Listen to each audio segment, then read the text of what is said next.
Future of വർക്കിൻ്റെ ഏറ്റവും valuable ആയിട്ടുള്ള ഒരു സ്കിൽ എന്താണെന്ന് ചോദിച്ചാൽ കോഡിംഗ് ആണോ അല്ല, ടെക്നോളജി അല്ലെങ്കിൽ എ ആണോ, ഇതൊന്നുമല്ല. മറ്റൊരു സ്കില്ലുണ്ട്.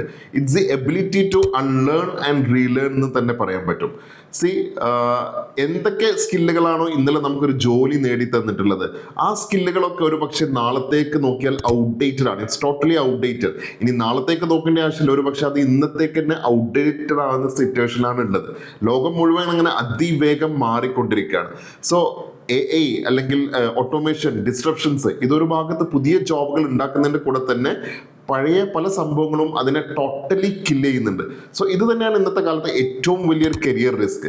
ഇങ്ങനൊരു സിറ്റുവേഷനിൽ നിങ്ങൾക്ക് ഉണ്ടാകേണ്ട ഏറ്റവും വലിയൊരു ക്വാളിറ്റി എന്ന് പറഞ്ഞാൽ അൺലേൺ ചെയ്യുക. ഓൾഡ് ഹാബിറ്റ്സ് അല്ലെങ്കിൽ ഔട്ട്ഡേറ്റഡ് ടൂൾസ്, ഔട്ട്ഡേറ്റഡ് ടെക്നോളജി, ഇതിനൊക്കെ അൺലേൺ ചെയ്യുക എന്നുള്ളത് ഒരു ഭാഗത്ത് ചെയ്യുക. അതോടൊപ്പം തന്നെ റീലേൺ ചെയ്യുക, പുതിയ ഹാബിറ്റുകൾ, പുതിയ ടെക്നോളജികൾ, എന്നിട്ട് അതിലേക്ക് അഡാപ്റ്റ് ചെയ്യുക. വളരെ ഫാസ്റ്റായിട്ട് അഡാപ്റ്റ് ചെയ്യുക എന്നുള്ളതാണ് ഇന്നത്തെ ഏറ്റവും എന്താ പറയുക ഇന്നവിറ്റബിൾ ആയിട്ടുള്ള ഒരു സ്കില്ല് തന്നെ പറയാൻ പറ്റും. സോ അൺലേൺ ചെയ്യാൻ നിങ്ങൾ റെഡിയാണോ? റീലേൺ ചെയ്യാൻ നിങ്ങൾ റെഡിയാണോ? That is going to be the future of work.